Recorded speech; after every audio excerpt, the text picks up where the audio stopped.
property bubbles and overzealous money printing, which ramped up to warp speed during lockdowns so that healthy young people could hide at home instead of going to work.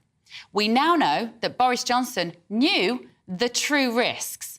Even the over 65s were at greater risk of falling down the stairs at home, he said in a message to Chris Whitty. And he admitted, we don't stop older people from using stairs. But he wasn't strong enough to stand by this correct assessment. We thought he was silenced by Whitty's science. Apparently not. So someone isn't being entirely truthful. We have a COVID inquiry which looks more like nothing more than an arse-covering exercise in which people too weak to ask the right questions during the time of a novel virus dodge some more pointless questions, which will only conclude that next time we should make it much more simple and outsource all decision-making about freedoms and vaccines to the unelected, bought and paid for World Health Organization. And guess what? Those people, they care even less than Sunak or Starmer about your ability to pay off your loans. You deserve better, a concise inquiry in which we find out why there was no economic cost-benefit analysis of such totalitarian policies and a functioning economy that not only works for huge corporations, but also the small businesses upon which this great nation is built. Let me know what you think. GBviews at gbnews.com. Joining me now to discuss Chris Whitty's revelation yesterday about lockdowns being political rather than scientific decisions is Jamie Jenkins, independent statistician and former head of health analysis at the ONS, and Dr. David Lloyd, a GP with the NHS. Good evening, gentlemen. Thank you both very much for joining me. Jamie, what did you make of Whitty's admission yesterday, if I can come to you first? Yeah, I suppose, Bev, it's kind of interesting in terms of where we are. So Module 1 is looking at the preparedness for the pandemic, so how prepared we were going into it. Module 2 of the COVID inquiry will look at more around the lockdowns, and I think that was kind of discussed yesterday. But what Chris Whitty is kind of saying there, which was kind of interesting for me, is that the clip that you said is that, it was a big idea. Now, this new idea was these lockdowns, which was mandatory quarantine for the population. And he said it would be surprising that unless it was requested by a senior politician, that the scientific committee would actually go into that kind of suggestion overall. So to me, is that a bit of distancing himself from the kind of the lockdown measures themselves? But I think what we need to consider there then, if any of these meetings were taking place, surely there were minutes of these meetings. So the COVID inquiry, probably in Module 2, when they consider what was actually happening during the pandemic, not before the pandemic, that could come to light. But ultimately, he said it was an extraordinarily major social intervention, his words, with huge economic and social ramifications. And we're seeing the huge social and economic ramifications now, Bev. So I think for me, he's kind of admitting that lockdowns were probably a quite extreme measure that the scientific community wouldn't have gone with without politicians' advice. Yeah. Dr. David Lloyd, as a doctor, do you find that shocking to think that these decisions to lock up healthy people were political rather than scientific based? Yes, I must admit it was a bit of a shock to read that myself, because I thought that this was all based in science.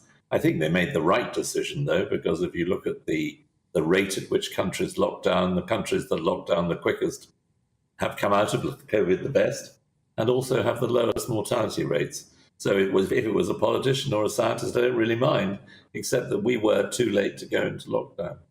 So you think we were too late to go into lockdown, but would you supported the subsequent lockdowns, David? Do you think they went on too long? Well, I think those are very good questions, and I don't know whether we can do the answer or not. We were saved by the vaccine. The vaccine absolutely did change the whole thing about COVID, so that if we had very effective vaccines very quickly, which were absolutely extraordinary in how good they were. And so that did change the subsequent waves. And so I think that's where the inquiry should be looking at, is whether the lockdowns went on too long. But there is absolutely no doubt in my mind is that whether a politician or a scientist made the decision, we were weeks late locking down the first time and therefore lost thousands of lives. Jamie, people will say, why does this matter now, Bev? Why are you talking about this in summer 2023? But I think it really matters because so many of the situations that we find ourselves in now, particularly with the economy, really matter. And we're just at the start of the COVID inquiry. What do you make of David's assessment that actually the lockdown saved lives? And if you look globally across the world, that's evidential. Well, I think the first thing is the very first wave that we had, Bev, nobody knew what was going on. So there's a lot of discussion. Did we lock down too late? Did we lock down, should have been a bit earlier? Or did we continue the lockdown too much? I think one of the things we have seen from the data since the UK and other countries across the world have gone into the living with COVID phases, we continue to have these COVID waves. They're much, much lower than what they are because of the immunity across the population that's been built up. But what you tend to find is they go up for about 4, 5 or 6 weeks, the cases, and then they start coming back down again. And the question is, would that have happened during the first wave and the second wave without any interventions? The later evidence would suggest potentially, but obviously we don't know. The thing for me is that when we were going into the later on in the pandemic, there was always calls for more and more interventions. And I think at the back end of 2021, Boris Johnson said he wouldn't introduce new interventions when the SAGE modelers were saying that we could get significant deaths if we did.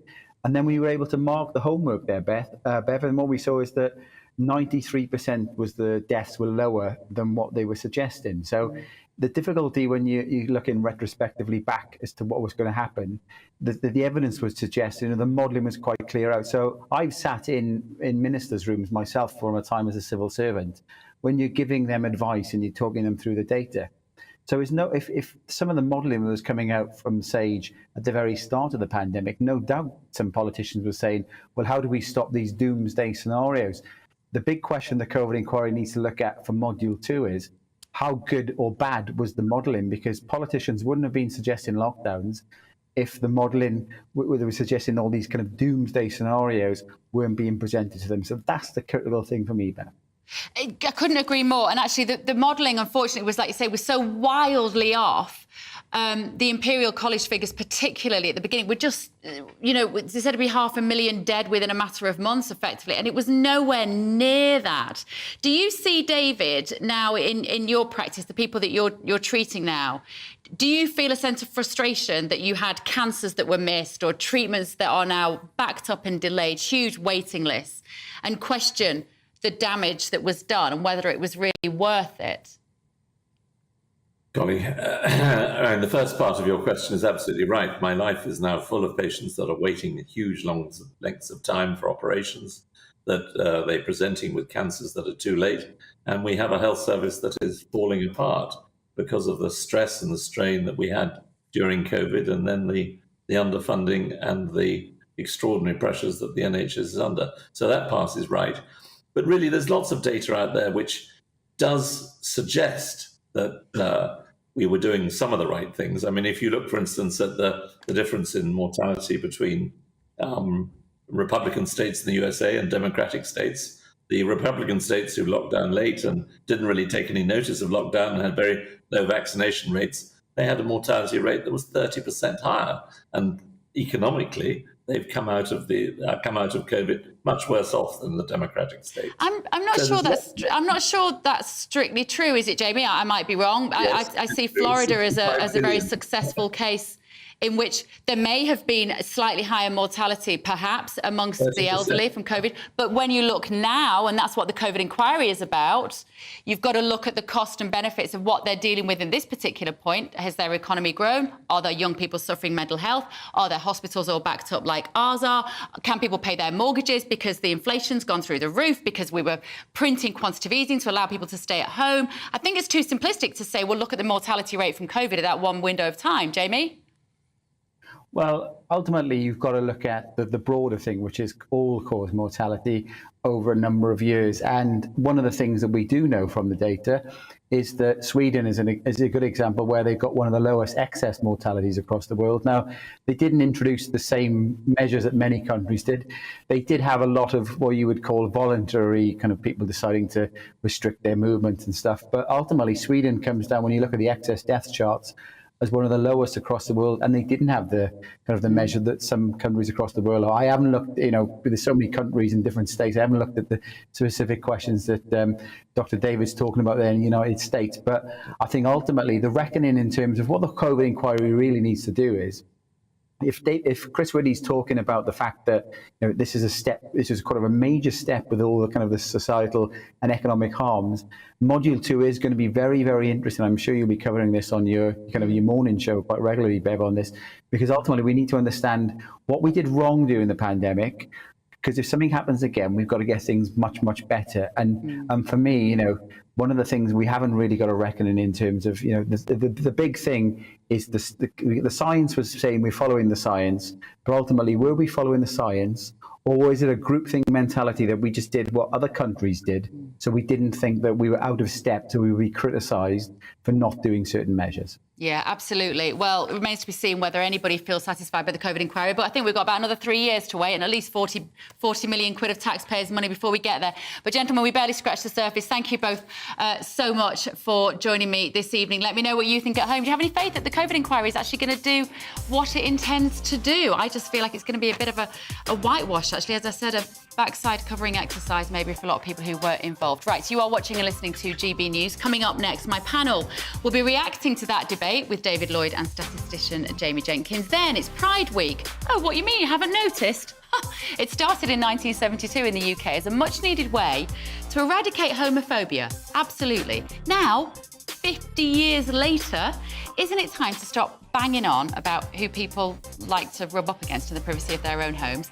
Plus, can the Duke of Sussex end the Ukraine war by getting Putin on the couch to explore his inner child? This is GB News, Britain's news channel.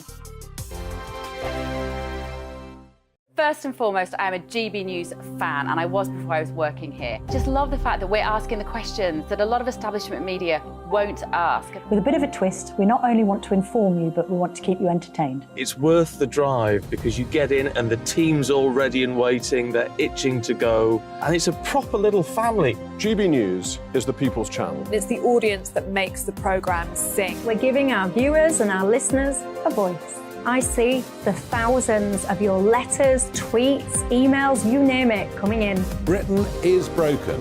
How on earth did we get into this mess? But more importantly, how do we get out of it? The establishment had their chance. Now we're here to represent you. It's time for something different. It's time for GB News. I'm very patriotic. I believe in Britain. Our best days lie ahead. Britain's watching. Britain's watching. Join us here on GB News. The people's channel. Britain's news channel. I'm Andrew Doyle. Join me at 7 o'clock every Sunday night for Free Speech Nation, the show where I tackle the week's biggest stories in politics and current affairs with the help of my two comedian panellists and a variety of special guests. Free Speech Nation, Sunday nights from 7 on GB News, the People's Channel, Britain's news channel. Nightmare commute?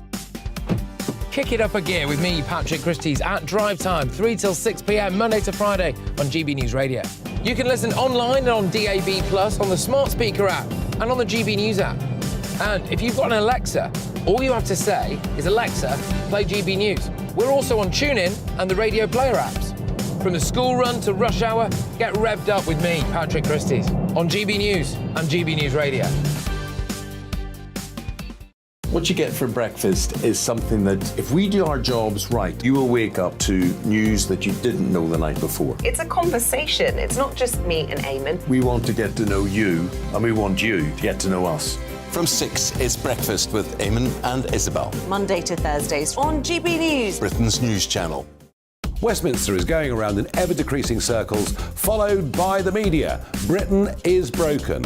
How on earth did we get into this mess? But more importantly, how do we get out of it? Join me at 7 p.m, Mondays to Thursdays on Farage, here on GB News. We will have open, rational debate. We've got to work out how Britain moves forward from this. Join us here on GB News, the People's Channel. Britain is watching. Every Sunday from 11, join Michael Portillo. There'll be topical discussion, looking at the week before and the week to come. So kick back and relax at 11 a.m. on Sundays on GB News with me, Michael Portillo. GB News, the People's Channel, Britain's news channel.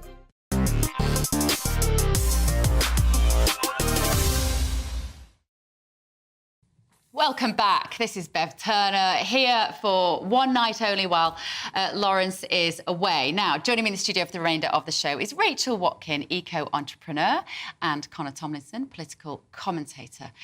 Now, before we kick off, some other stories I want to briefly get your thoughts on about the COVID inquiry before we talk about the other. Just back riffing what we've been talking about then. Rachel, you're a business owner.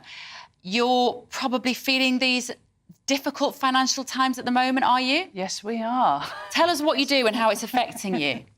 Connor and I were just talking about this earlier, where when the lockdown first happened, some of the staff, we were deemed an essential business, so we kept open, and some of the staff came to us and said, it's wrong, we should close. And it's a packaging business, yes. Eco-packaging, yeah. So we sell to food companies, medical companies, so the staff said, we should close down.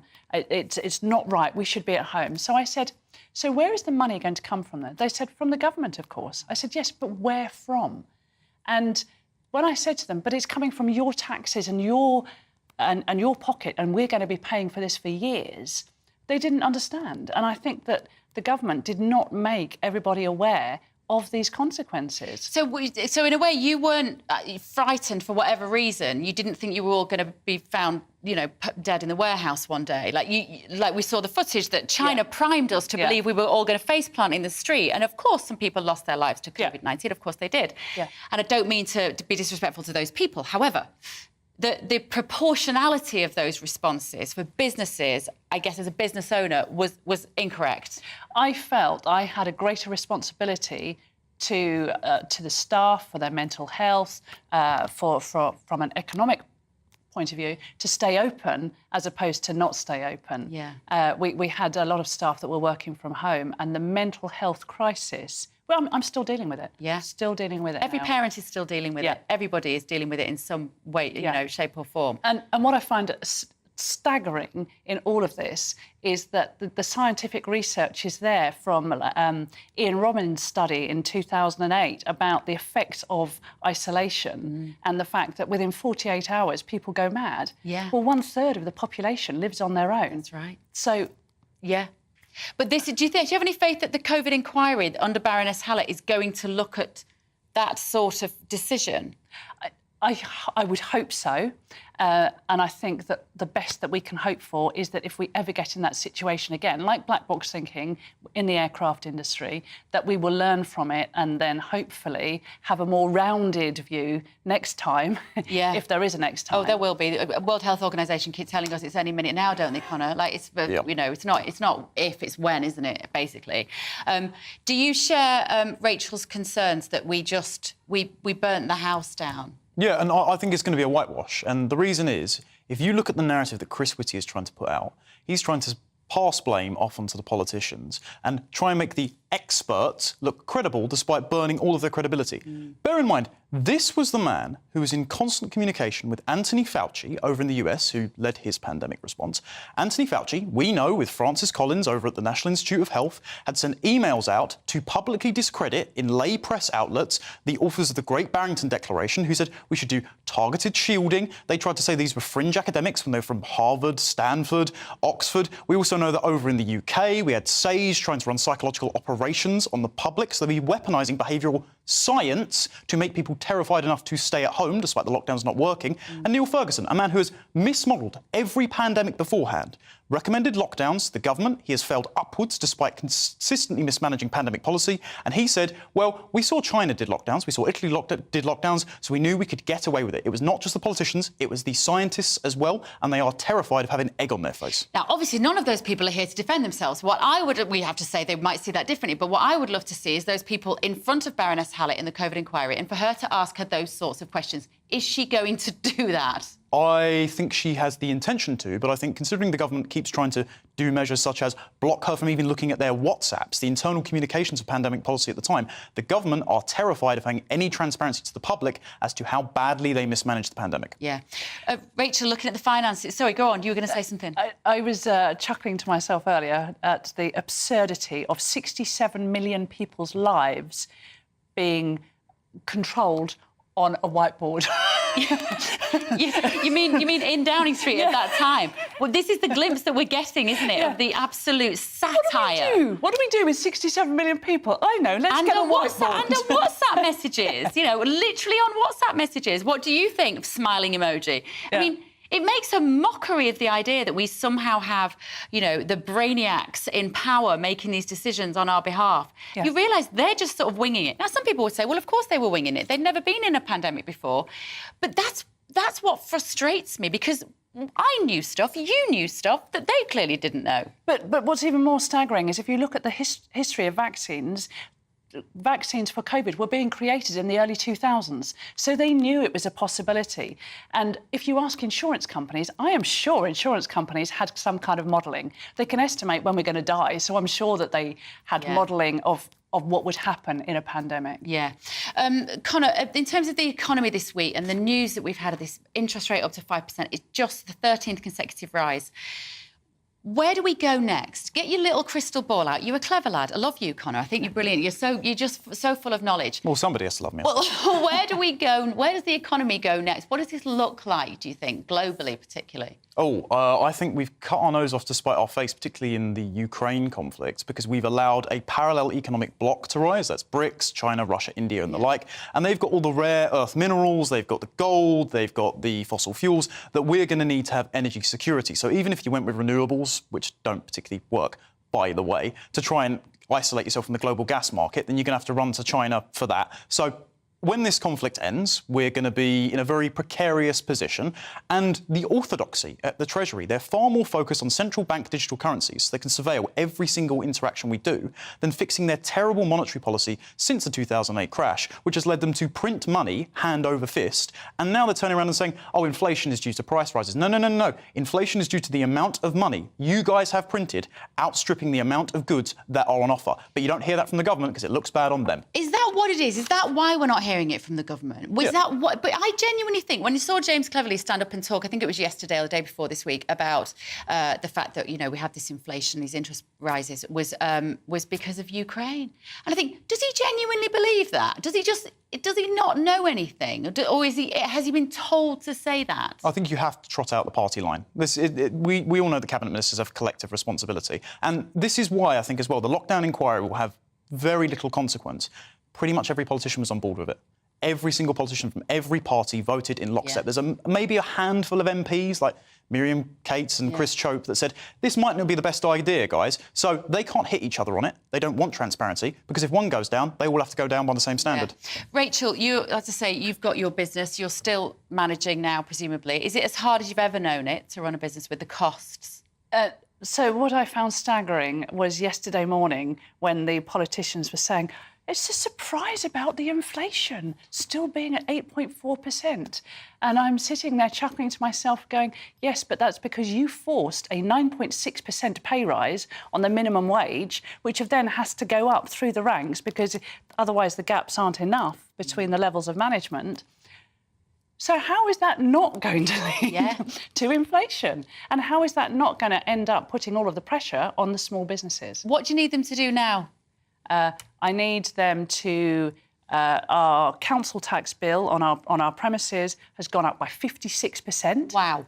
Where's that in the country? Whereabouts? Sussex. OK. 56%. So I need the government to take a much wider perspective for smaller business and give them the aid that they need. What about something like, what else would help you? Because I'm thinking, for the hospitality industry particularly, that's I feel my heart breaks for pub landlords, restaurateurs, chefs at the moment. I think that is the industry that we're going to see collapse in the next 6 months. VAT, corporation tax. Do you know what would help small businesses? Government spending on small businesses rather than the tenders going to the large corporations where there isn't even a proper tendering process. How much do they spend on the boats for immigrants? There was no tendering process. If some of that money was spent and given fairly to small businesses, huge difference. But that's the plan, though, isn't it, Connor? Isn't that the plan? Just bankrupt the small businesses so that the corporations, we have a top-down kind of financial system? Well, yeah, that's why they create preferential legislation around them. I remember Dawn Butler, so she's going to obviously have a large role in the incumbent Labour government, said that we need a career escalator rather than a career ladder for selected preferential classes. That's word for word the ESG framework that we were speaking about before, environmental social governance scores. That's what all the big hedge funds are throwing slush money at all the big corporations at. And what they want is the market to be in lockstep on ideas. They want to pick and play favourites with their best mates, and so that you have no option but to buy from this select group of people. Oh, truth bombs, left, right and centre. Thank you both so much. We're going to take a quick break now. You may have noticed you can't walk into a supermarket, estate agents, bookies, charity shop, wherever you go, catch a train or go anywhere, frankly, without Pride being advertised. It's like Easter, it's like Valentine's Day, but do we still need to support it? We'll find out in just a moment. Like all families, we have arguments every now and then, but actually we agree on what the mission of GB News is, and that's the most fundamentally important thing. GB News provides the kind of platform that lets all voices be heard. We don't hold back. We're free to say what we really think. Just because some people who live in a tiny little Westminster bubble think that their particular story is important, that's not the most important story for me. And often they will be difficult stories that you won't find on the establishment media. Because what people think in the north of England may be very different to what they're thinking in the home counties. We're going to carry on telling the world what life is really like for households up and down the UK. We love to be in your car, in your kitchen as you're having your breakfast. Whatever you're doing, you are part of the show. If it matters to you, it matters to us. Britain's watching. Britain's watching. Britain's watching. We're proud to be GB News, the People's Channel, Britain's news channel. Join me, Patrick Christie's, Monday to Friday, 3 till 6. We tackle the day's news agenda like you've never seen before. It's high tempo, high octane, the most controversial topics and the best guests. You will not be able to take your eyes and ears off it. I'm not afraid to ask the questions that you really want answered. 3 till 6 p.m, Monday to Friday on GB News, the People's Channel, Britain's news channel. Join me, Camilla Tominey, on Sunday mornings from 9:30, taking the politicians to task and breaking out of SW1 to see how their decisions are affecting you across the UK. Bursting the Westminster bubble every Sunday morning, only on GB News, the People's Channel. Britain's watching. Join us every night on GB News at 11 p.m. for Headliners, which is 3 top comedians going through the next day's news stories, which is exactly what you need, because when the establishment has gone crazy, you need some craziness to make sense of it. So join us 11 p.m. every night on GB News, the People's Channel, Britain's news channel. Hi, I'm Dan Wootton. You can watch me live on GB News Monday to Thursday from 9 p.m. And did you know that you can also watch and listen live on our website, gbnews.com. You'll always be up to date on the latest breaking news, as well as enjoying the best stories, opinions and shows. You can even join the debate under our live player as you're watching. So head straight to gbnews.com on TV, radio and online. GB News, Britain's news channel.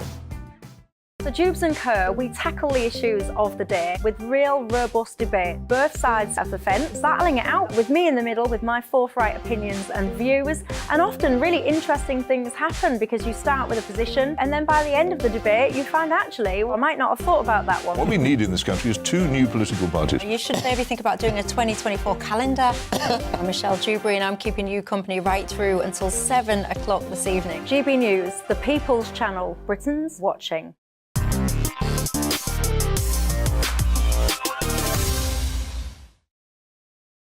That music doesn't really go with my flowery dress, does it? Now, I am Bev Turner in for Laurence Fox tonight. You've been getting in touch with your thoughts. Thank you. And Peter says, Bev, I don't agree with everything you've said in the past. That's all right, Peter. That's why I'm here, because I love this channel for that.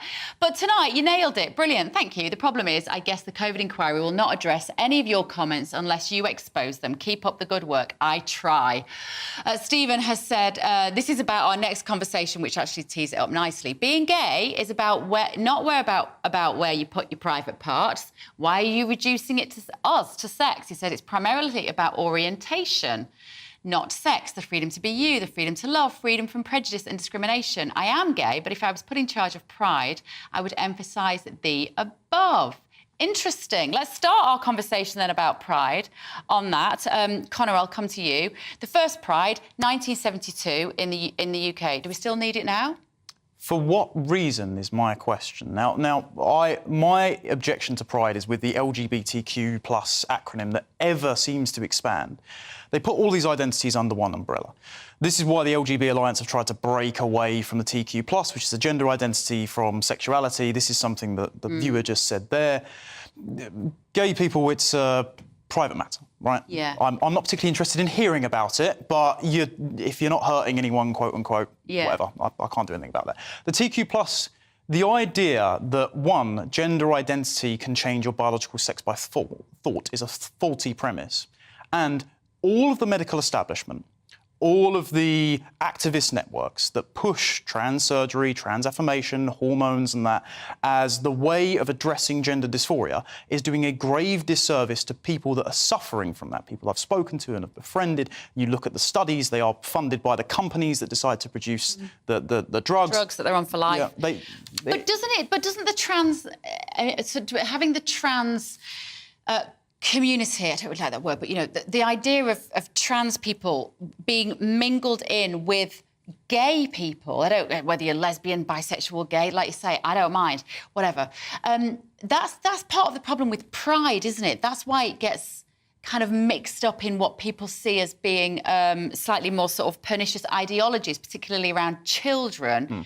Because, as our lovely messenger there said, this is supposed to be about celebration, it's about freedom, whereas actually trans identity could much more easily be rooted in something that is more of a mental health problem, like you say, a gender dysphoria problem. Yeah, and as well, if you're attracted to the same sex, then you can say you can change your gender just by thinking about it. They seem to self-contradict, in my mind. The unfortunate thing is, as well, kink has now been encompassed into Pride because they keep expanding the acronym. Yeah. And so, in order to be liberated, in order to be free, in order to not oppress anyone, we have to tolerate people doing sordid things in the middle of the street where people have brought their children along to feel inclusive.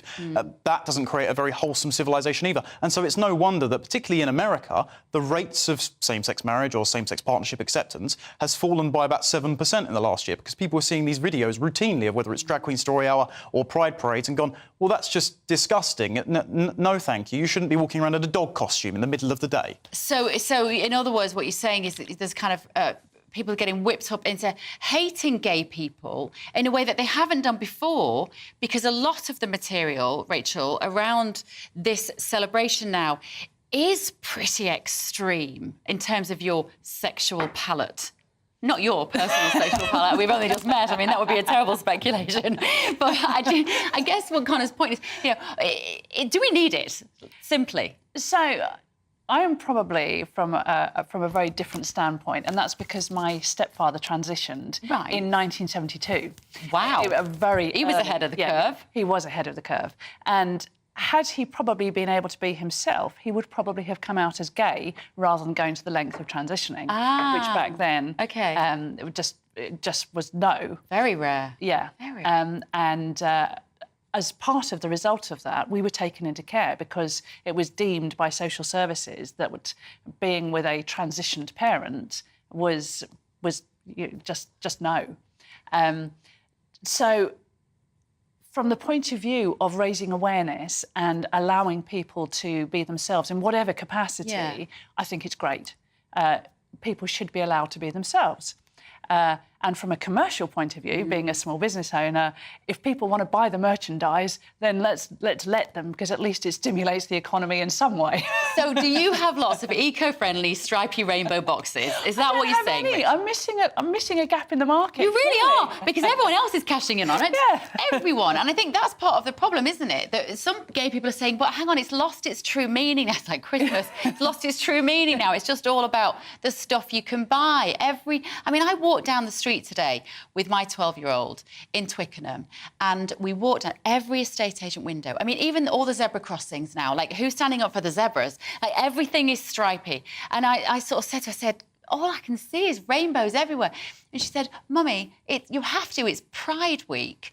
Now, I don't know how to have that conversation with her because her and her friends think it's completely normal to be gay. Why do we feel the need to make them celebrate what we now know is a natural state of being? Do you see what I mean? It's like me celebrating being tall. Can't do anything about it. It's just who I am. Well, this is where the sexual component comes in, and this is why they've attached kink and all these sorts of things in, is because there are people who are not gay people doing things behind closed doors they are ashamed about, and so they attach themselves onto the pride movement, and so they decide to say, OK, you must celebrate me to make me feel better about myself. You must make this the new standard to quiet my conscience. And so we are commanded to clap for these people and feel inclusive and have absolutely no standards about what goes on in public. And then on your point about, well, everywhere's doing this. Everywhere's celebrating the liturgical calendar of the rainbow nowadays.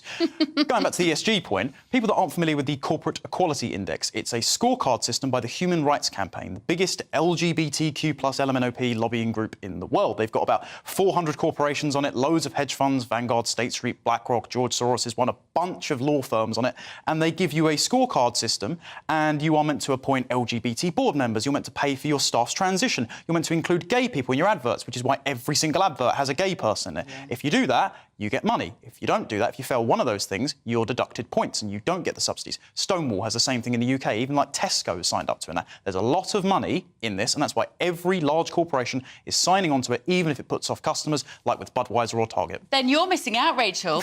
How is your ESG gaydar thing? Like, how many boxes have you ticked? Well, clearly none by not having the merchandise. Clearly. But, I have to say that as far as an inclusivity and awareness point of view, hopefully Pride does some good in that aspect. And I'm not talking about whether it's lesbian or gay or whatever. I'm talking about inclusivity on a bigger scale.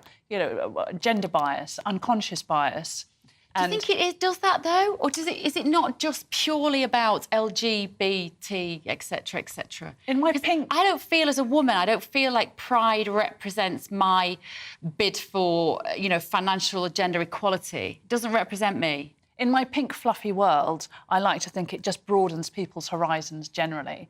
And does it encourage alternative thinking, which we really need after COVID? OK, that's interesting. So what you're saying is, so for you, Pride is about open your mind. Yeah.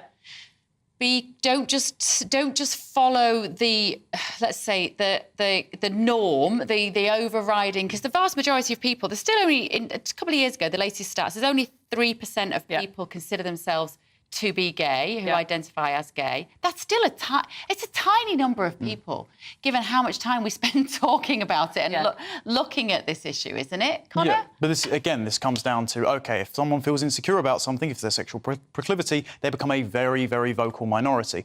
And we can't separate the fact that the TQ+ brigade does have a social contagion element to it. That is why it is being pushed in schools. That's why it's trying to raise a consciousness in children. And in order to support Pride, if you're supporting that acronym, you are supporting a regime which says, yeah, you know what, if people feel insecure about their bodies, we've got to sterilise them and surgically mutilate them. It's just evil, I think. Yeah. OK. Right, both of you, thank you so much. Right, we're going to do a little conversation when we come back after the break about Prince Harry and his ambition to create world peace. If you don't know what he's planning, you need to stick around for this. It's hilarious.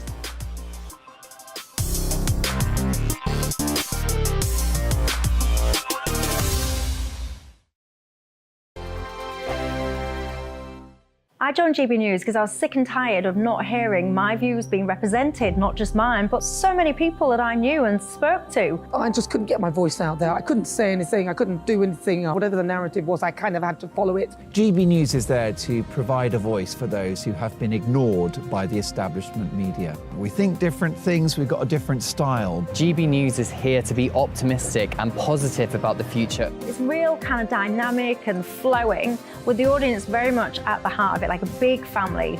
Here at GB News, we talk about the things that matter to you. Hearing the voices from right across our towns and cities, especially our towns. All sides of the argument represented with a heavy dose of opinion.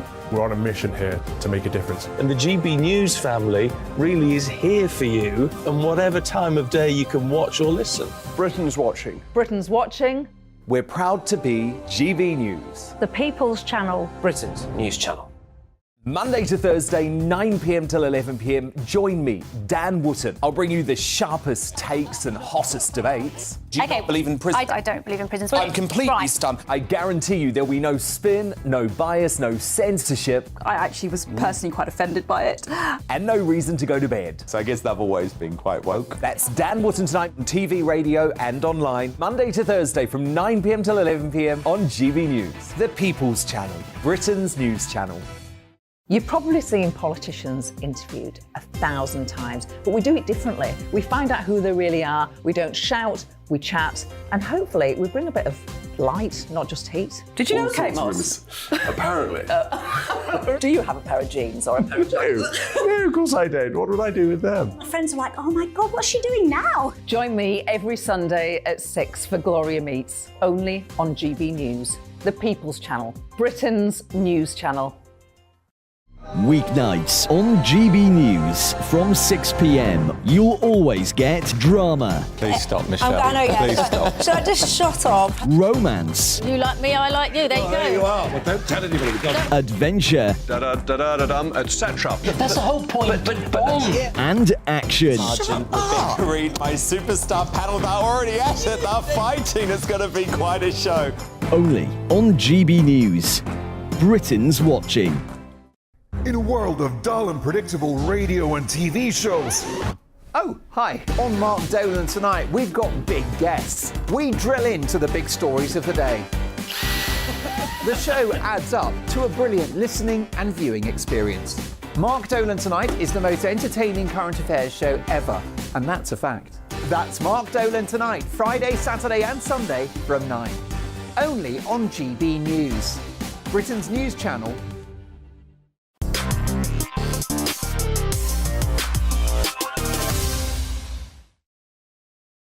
Welcome back. Thank you for joining me on this beautiful Friday night. I am Bev Turner. I'm normally on GB News Monday to Thursday, 9:30 in the morning. We had this message from Maggie on the back of our Pride debate. She said, I recently read a reference to Pride season on the letters page of a newspaper. First it was Pride Day, then Pride Weekend, then Pride Week, then Pride Month. Now it's Pride season. These Pride supporters have wonderful PR. I wonder who's paying for it. Supermarkets don't even bother to celebrate St. George's Day.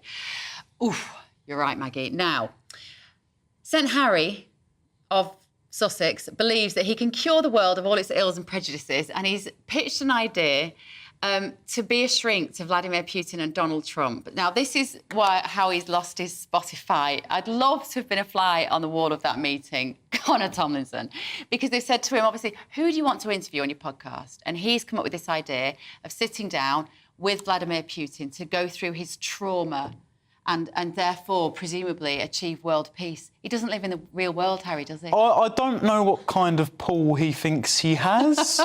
He's a notable name, but only because of his connection to the royal family. He's squandered quite a lot of goodwill with the British public and the broader press. Yeah. Trump, as well, not the biggest fan of Meghan Markle, so I don't imagine that Harry would have had the most conducive conversation with him.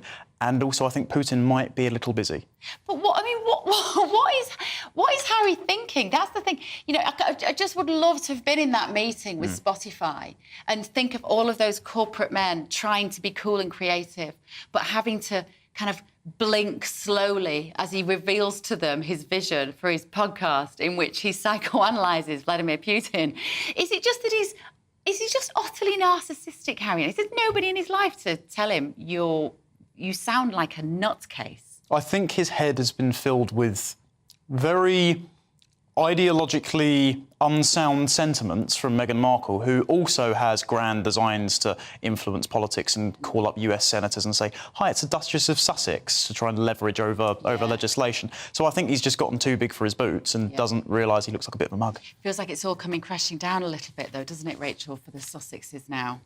It does. Well, they've been axed, haven't they? But I listened to Meghan Markle, one of the Archetype podcasts about divas. And, If you haven't listened to it, I wouldn't waste your time. I've heard clips. It completely lacks self-awareness, doesn't it? It was quite painful to listen to in places. You know, I was reading your story today, and you had, by any definition, you had a difficult childhood, didn't you? I really did. You were in yeah. and out of care. Give us an idea of what you went through, because you could have done a Harry and basically cast yourself as a victim for the rest of your life. Well, don't you think that there's a lot of similarities between Harry's childhood and Putin's? No. Putin's mother apparently nearly died of starvation, and he was brought up with war and vermin. So, yeah, very similar, very similar. But, yes, I did have a very unusual childhood. I was the result of an affair, and there was an accident outside the house. The police came round to investigate and found me sitting on the floor, blue, in December with no clothes on, with a stepfather dressed in my mother's clothes. And how old were you? I was 8 months. So social services raided the house and I got taken straight into care. So how did you become so successful, so well-adjusted? We have only just met. I'm a big assumption to make, but you seem lovely. But you could have done a Harry, you know, you could have spent your life saying, poor me, poor me. Yeah. How did you not do that? Like, what was the key to your success? I think for me, it was about... everything was so unpredictable in our childhood that you just learned to get on with it. And survival. Yeah. And my sister and I have had quite lengthy conversations about how we have sort of remained fairly normal. Yeah. And, yeah, it's about, I think it's glass half full mentality and thinking, OK, well, the situation's a bit rubbish right now, but... So in a way, Harry has had the worst case of both worlds, because, yes, of course, he lost his mother. Awful, you wouldn't wish that on anyone. And, yes, he had to go through that traumatic experience, which still brings tears to my eyes, walking behind the coffin in front of all those thousands of people. Absolutely awful. Awful. But against that, he had the backdrop of vast wealth and luxury and privilege. And in a way, you're saying that, in a sense, that kind of possibly made it worse for him. He didn't build resilience. There was no resilience. Everything was effectively handed to him on a plate. So he didn't know how to deal. He still doesn't know how to deal with situations. Yeah. I mean, he said that he's done all of this to pay for security for his family. Yeah, the irony of it. I want to ask you how your childhood was, Connor, but you're still in it, basically. Oh, thanks very much, yeah. No, lovely parents and grandparents. Hated school. I was always a bit of a social outcast and an underdog, so it's weird that I've ended up on telly, I suppose. You will fit right in here. Yeah. Though one thing I will say about Harry is that the compounding factor was obviously, and I can relate to this, having terrible taste in girlfriends in the past, his awful taste in women. And I think, unfortunately, if you are quite a weak man, you will seek out any kind of validation from a woman you think gives you half a glance, and you'll be led further than gunpowder can blow you. And that seems to be what's happened with him. Well, I have had a lovely time tonight, you two. From a weak man now to the polar opposite of a weak man, a very strong man, very tall man, in the shape of Mark Dolan.